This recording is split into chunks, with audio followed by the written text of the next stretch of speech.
येऽहं संस्पृशा भोगा दुःखा योना एवं अगहनन्ता कौन्तेन तेषु रमता बुद्ध। भगवद्गीता का 5वां अध्याय श्लोक नंबर 22वां। इसका हिंदी अर्थ है, क्योंकि हे कुंती नंदन, जो इंद्रियों और विषय को संयोग से पैदा होने वाले भोग सुख हैं, वे आदि अंत वाले और दुख के ही कारण हैं, तब विवेकशील मनुष्य उनमें रमण नहीं करता।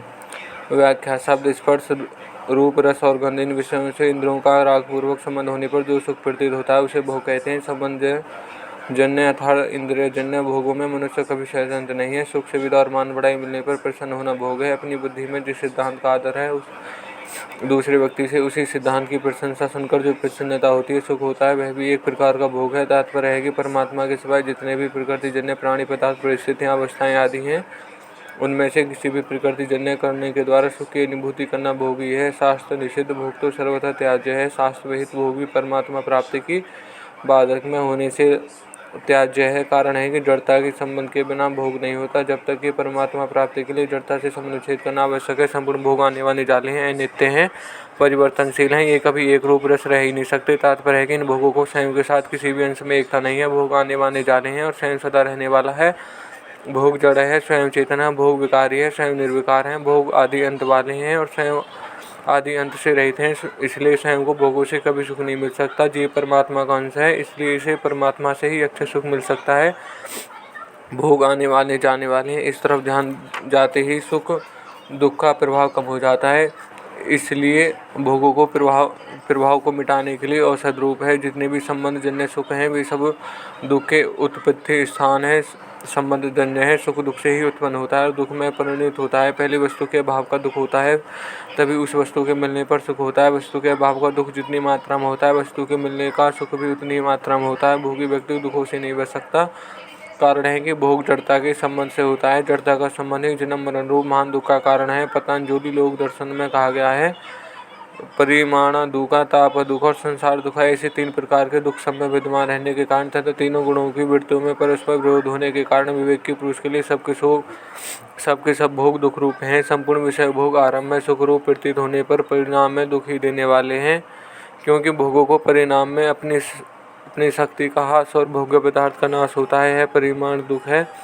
दूसरे व्यक्तियों के पास अपने अधिक भोग देखने से अपने अनुसार भोग न मिलने से, भीतर भोगों की आसक्ति होने पर, भोग भोगने की सामर्थ्य न होने से तथा प्राप्त भोगों के बिछुड़ जाने की आशंका से भोगों के पास रहते हुए भी हृदय में संताप रहता है। ताप दुख है। किसी कारणवश भोगों का वियोग हो जाने से मनुष्य उन भोगों को याद करके दुखी होता है। यह संसार का दुख है। भोगों में रुचि होने के कारण मन उन भोगों को भोगना चाहता है, परंतु विवेक के कारण बुद्धि उन्हें भोगने से रोकती है। ऐसे ही सत्संग करते समय तामसी वृत्ति के कारण नींद आने लगती है और नींद का सुख मनुष्य को अपनी ओर खींचता है, परंतु सात्विक वृत्ति के कारण उसे विचार आता है कि अभी सत्संग कर लें, क्योंकि यह मौका बार बार नहीं मिलेगा। यह गुणवृत्ति विरोध है, इससे साधक को बहुत दुख होता है। भोगों को प्राप्त करना अपने वश की बात नहीं है, क्योंकि इसमें प्रारब्ध की प्रधानता और अपनी परतंत्रता है, परंतु भगवान की प्राप्ति प्रत्येक मनुष्य कर सकता है, क्योंकि उनकी प्राप्ति के लिए ही मनुष्य स्वरूप मिला है। भोग दो मनुष्य को भी समान रूप से प्राप्त नहीं हो सकते, पर भगवान मनुष्य मात्र को समान रूप से प्राप्त हो सकते हैं। सत्ययुग आजकल युग में भी सबको प्राप्त होता है। भोगों की प्राप्ति सदा के लिए नहीं होती और सबके लिए नहीं होती, परंतु भगवान की प्राप्ति सदा के लिए होती है और सबके लिए होती है। तात्पर्य हुआ कि भोगों की प्राप्ति में तो विभिन्नता रहती है, पर उनके त्याग में सब एक हो जाते हैं। एक पद का तात्पर्य है कि भोग निसंदेह और निश्चित रूप से दुख के कारण है। उनमें सुख प्राप्ति होने पर भी वास्तव में सुख लेना लेस नहीं है। साधारण मनुष्य को जिन भोगों में सुख प्राप्ति होती है, उन भोगों का विवेकशील मनुष्य दुख रूप ही समझता है, इसलिए वह उन भोगों में रमण नहीं करता, उनके अधीन नहीं होता। विवेक के मनुष्य को इस बात का ज्ञान रहता है कि संसार के समस्त दुख, संताप, पाप, नरक आदि संयोग जन्य सुख की इच्छा पर ही आधारित हैं। उनमें इस ज्ञान को महत्व देने से ही वह बुद्धिमान है, परंतु जिसने यह ज्ञान जान लिया कि भोग दुखापरेद है, फिर भी भोगों की कामना करता है और उनमें ही रमण करता है, वह वास्तव में अपने ज्ञान को पूर्ण रूप से महत्व न देने के कारण बुद्धिमान कहलाने का अधिकारी नहीं है। अपने ज्ञान को महत्व देने वाला बुद्धिमान मनुष्य भोगों की कामना और उनमें रमण कर ही नहीं सकता। परिशिष्ट भाव वस्तु, व्यक्ति और क्रिया के संबंध से होने वाला सुख दुखों का कारण है। सुखों की भोगों के नियम से दुख भोगना ही पड़ता है। सुख की आशा, कामना और भोग से वास्तव में सुख नहीं मिलता, पर तो दुख ही मिलता है। भोगों का संयोग अनित्य और वियोग नित्य है। मनुष्य अनित्य को महत्व देकर ही दुख पाता है। उसको विचार करना चाहिए कि क्या सुख चाहने से सुख मिल जाएगा और दुखों का नाश हो जाएगा। सुख की इच्छा करने से तो सुख मिलता है और न दुख मिटता है। दुखों को मिटाने के लिए सुख की इच्छा करना दुखी की जड़ है। एक दुख का भोग होता है और एक दुख का प्रभाव होता है। जब मनुष्य दुख का भोग करता है तब उसमें सुख की इच्छा उत्पन्न होती है। जब उस पर दुख का प्रभाव होता है तब सुख की इच्छा मिट जाती है, उसमें अरुचि हो जाती है। दुख के भोग से मनुष्य दुखी होता है, दुख के प्रभाव से वह दुख से ऊंचा उठ जाता है। दुख के प्रभाव से वह दुख में तल्लीन न होने के कारण विचार करता है कि मेरे को दुख क्यों हुआ। विचार करने पर उसको पता लगता है कि सुखासक्ति के सिवाय दुख का कोई कारण है नहीं तथा नहीं है और होगा नहीं, हो नहीं सकता नहीं। परिस्थिति है कि वह हमारे पुराने पापों का नाश है और आगे विकास करता है। संसार भी दुख का कारण नहीं है, क्योंकि जो परिवर्तन होता है वह हमें दुख देने के लिए नहीं होता है, परंतु हमारे विकास के लिए होता है। अगर परिवर्तन ना हो तो विकास कैसे होगा।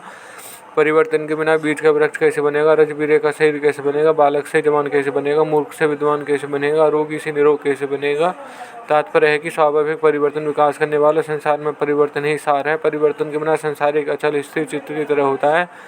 अतः परिवर्तन दोषी नहीं है, परंतु उसमें सुख बुद्धि करना दोषी है। भगवान भी दुख के कारण नहीं है, क्योंकि वे आनंद धन उनके यहाँ दुख ही है नहीं। विवेक के मनुष्य भोगों में रमण नहीं करता, क्योंकि भोगों की कामना विवेक को नित्य वैरी है। अविवेक को भोग अच्छे लगते हैं, क्योंकि दोषों में गुण वृद्धि अविवेक से होती है। सभी रोग दोष जनित होते हैं। अंतःकरण में कोई दोष ना हो तो कोई भोग नहीं होता। दोष विवेक को ही देखता है, इसलिए वह भोगों में रमण नहीं कर सकता, उसमें सुख नहीं लेता। विवेक की मनुष्य उस वस्तु को नहीं चाहता जो सदा के लिए साथ न रहे। अपने विवेक से वह इस सत्य को स्वीकार लेता है कि मिली हुई कोई भी वस्तु व्यक्ति योग्यता और सामर्थ्य मेरी नहीं है, मेरे लिए भी नहीं है। इतना ही, अत्यंत सृष्टि में वस्तु ऐसी नहीं है जो मेरी और मेरे लिए हो। प्यारी से प्यारी वस्तु भी सदा के लिए मेरी नहीं है, सदा रहने वाले मेरे साथ नहीं है। इसलिए विवेक की मनुष्य पर निश्चय कर लेता है जो वस्तु व्यक्ति सदा मेरे साथ रहने वाले नहीं है, उनके बिना मैं सदा के लिए प्रसन्नता से रह सकता हूँ। संबंध पूर्व श्लोक में भगवान ने बताया कि संयोग जो सुख भोगने वाला दुखों से नहीं बच सकता, तो फिर सुखी कौन होता है। इसका उत्तर आगे के श्लोक में देते हैं और यह श्लोक यहीं समाप्त होता है। धन्यवाद।